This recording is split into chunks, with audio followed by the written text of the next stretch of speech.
Hello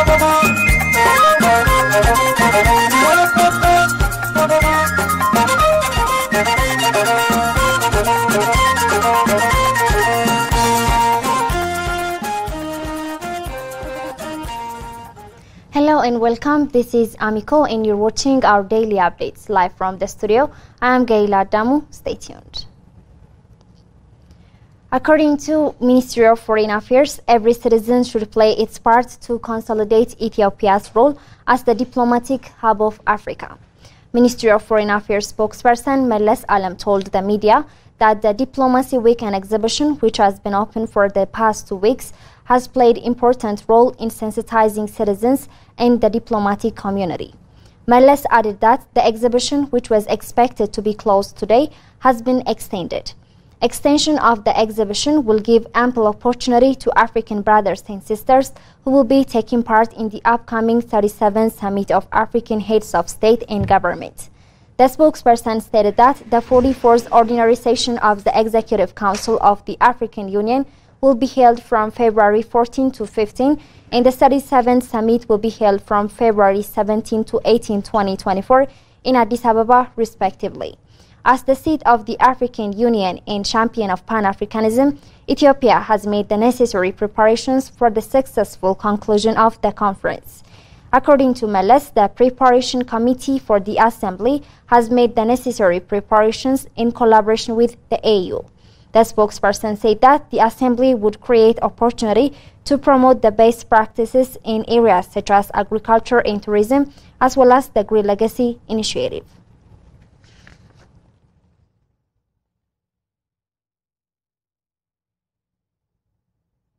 Ethiopian ambassadors to Canada, US, and China said that the Memorandum of Understanding signed between Ethiopia and Somaliland has far-reaching benefits for the region beyond the signatories and manifests Ethiopia's continued commitment towards regional economic integration.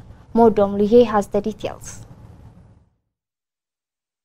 In an exclusive interview with Ethiopian news agency, Ethiopia's ambassador to Canada, Fitsum Arga, said that Ethiopia has been massively investing in various infrastructure which benefits its neighbors in the entire region as well. Fitsum added that massive investment is now paying off to the efforts of achieving the goals of Agenda 2063, particularly economic integration. The ambassador also said that Ethiopia has been working with its neighbors on railway connection, roads, and providing potable water and electricity, and the Memorandum of Understanding between Ethiopia and Somaliland is a continuation of these efforts. The MOU between Ethiopia and Somaliland is a continuation of what we have started decades back to integrate with the region and mutually benefit. So the MOU is historic, and Ethiopia, as the economy is growing, would like to access port more than what it is accessing now. Fitsum emphasized that through bilateral and multilateral discussions, Ethiopia will pursue for what has already started, and the Memorandum of Understanding poses no threat to any country. Ethiopia will continue to pursue all means to access more feasible ports, like what it has already started, utilizing Djibouti port, Berbera port, and even Lamu port in Kenya, other ports in the Red Sea, including in Eritrea and others. So Ethiopia will continue to network through infrastructure as well as ports. So I think it's for the benefit of the entire region to grow together. The ambassador elaborated the African Continental Free Trade Area Agreement is one of the instruments that Ethiopia has massive potential to utilize from and ensure mutual economic growth and development with all African countries. Ethiopia's ambassador to the US, Sleshi Bekkele, said on his part that Ethiopia, as one of the major countries in Africa and the second populous in the continent, requires access to sea. Sleshi also added the neighboring countries can benefit immensely from Ethiopia's various sectors, including power supply, potable water, transport and logistics connectivity, and the pivotal role the country is playing in maintaining peace and stability in the region. Ethiopia's view always is to really protect the peace and security of the region. There is no intention of destabilizing anybody or take the right of anybody else. It's just to share our whatever wills we have, and the neighboring countries, instead of antagonizing each other, must work together and prosper together. So the MOU therefore has a clear meaning. Ethiopia is not imposing anything, but it's a memorandum of understanding. It is to understand one another between Ethiopia and Somaliland. So it means both of us have interest. So that interest could be nurtured through dependable, legally based type of relationship. Ethiopia's ambassador to China, Tafarra Derbo, said on his part that Ethiopia needs sustainable and reliable port access in order to sustain the fast-growing economy. Access of sea and port will not be limited to Ethiopia. It will also actually benefit the neighboring countries. I think Africans are trying to integrate their economy through the African Continental Free Trade Agreement. Their aspiration is, I think, similar. It's complementary. So long as we agree on this basic issue, I believe the signing of memorandum between the Somaliland and Ethiopia will benefit the people of Ethiopia and the people of the neighboring countries. The ambassador added that all the neighboring countries should support Ethiopia's noble cause for mutual economic development and prosperity of the region. Ethiopia is working to further strengthen economic ties with other BRICS members. Fevan Delnessa tells us more. The Ethiopian delegation, headed by Governor of the National Bank of Ethiopia and Ethiopia's BRICS Sherpa, His Excellency Mamos Malemariam Meratu, held fruitful discussions with His Excellency Sergei Bryabkov, Sherpa of the Russian Federation, Her Excellency Professor Anil Sokla, Sherpa of South Africa, His Excellency Damu Ravi, Sherpa of India, Her Excellency Anna Maria, Swiss Sherpa of Brazil, and His Excellency Wang Gang, Swiss Sherpa of China, on the margins of the first BRICS Sherpa and Swiss Sherpa meeting for 2024 being held in Moscow. In these bilateral meetings, his counterparts expressed their unwavering commitment to further enhance ties with Ethiopia. Governor Mamo expressed Ethiopia's commitment and readiness to play a conservative role in further strengthening BRICS. He also highlighted the trade, investment and tourism opportunities of Ethiopia. The Sherpas and Swiss Sherpas have also agreed to strengthen the strong bilateral relations of Ethiopia with their respective countries and enhance their cooperation in development, finance, trade and investment within the BRICS platform.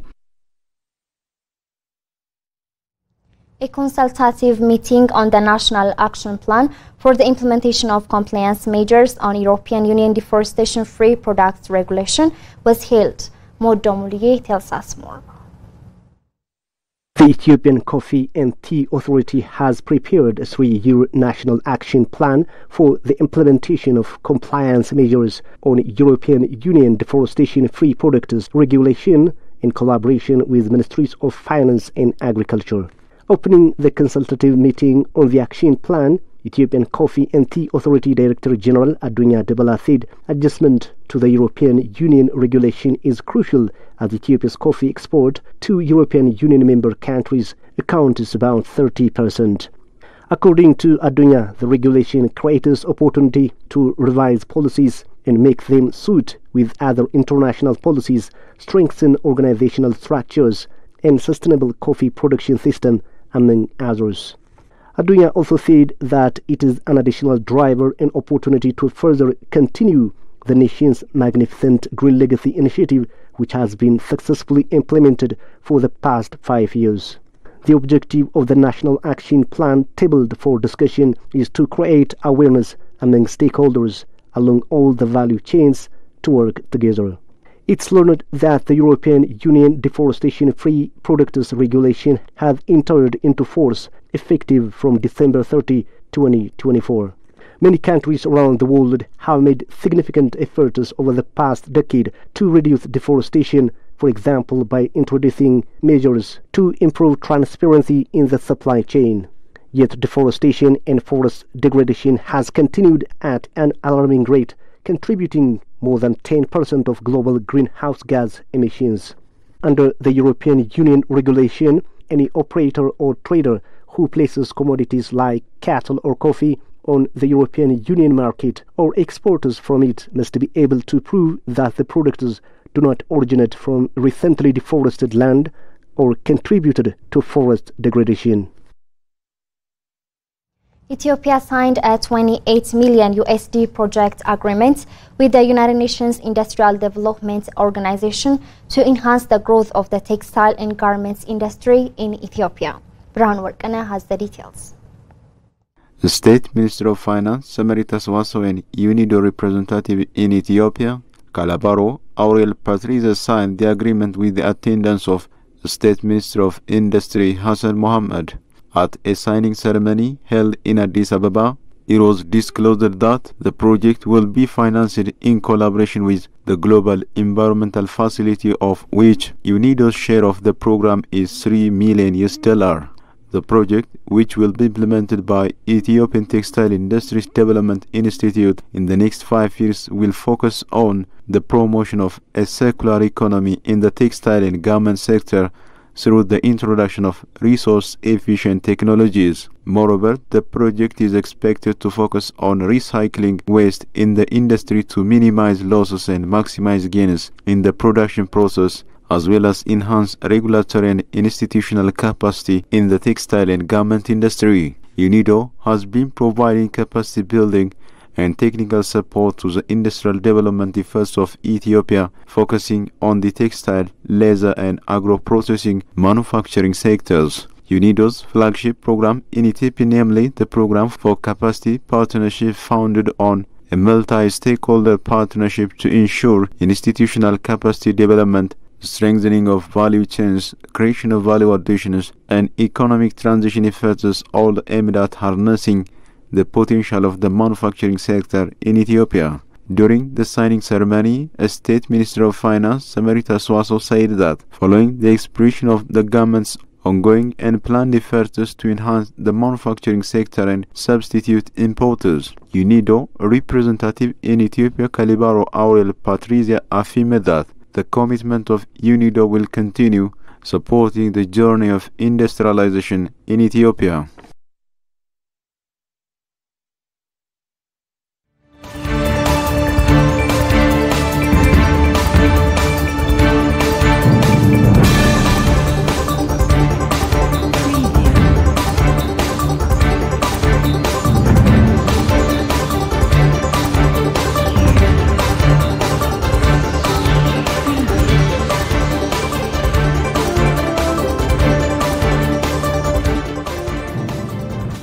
As we proceed to news beyond borders, Rabat to host 33rd FAO Regional Conference for Africa in April.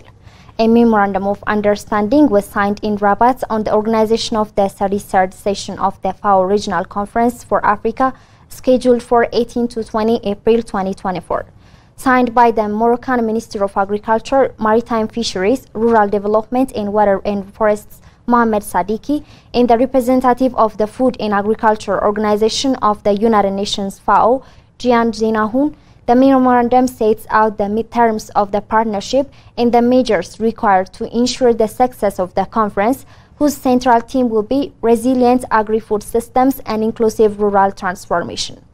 The Moroccan minister underlined Morocco's commitment for sustainable and inclusive agri-food systems in Africa, saying he looked forward to welcoming the regional community to share experiences and to explore innovative solutions. For his part, FAO representative Jian Sinahun praised Morocco's commitment to food security and sustainable development. The regional conference will be held in 2 phases, with an initial virtual session from 27 to 29 March 2024, followed by the ministerial session from 18 to 20 April 2024 in Rabat. The conference will bring together FAO members from the Africa region, the Holy See, certain United Nations specialized agencies, intergovernmental organizations, and civil society organizations, as APA News reported it.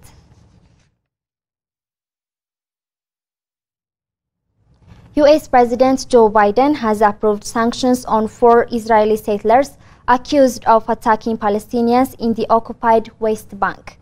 Mr. Biden signed a broad executive order saying violence in the West Bank had reached intolerable levels. The sanctions block the individuals from accessing all U.S. property, assets, and the American financial system.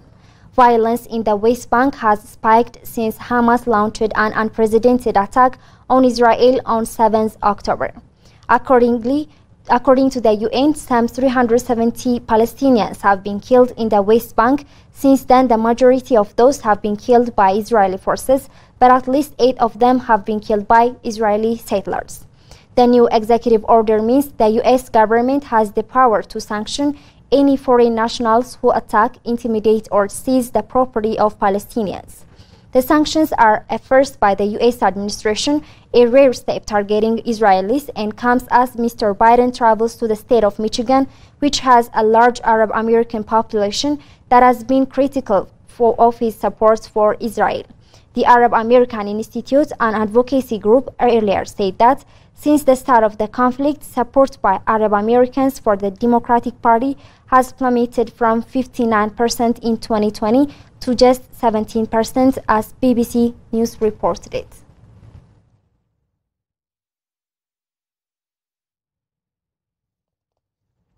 That's all the news we have for today. I'm Gaila Damu. Thanks for watching and stay tuned with Ameco.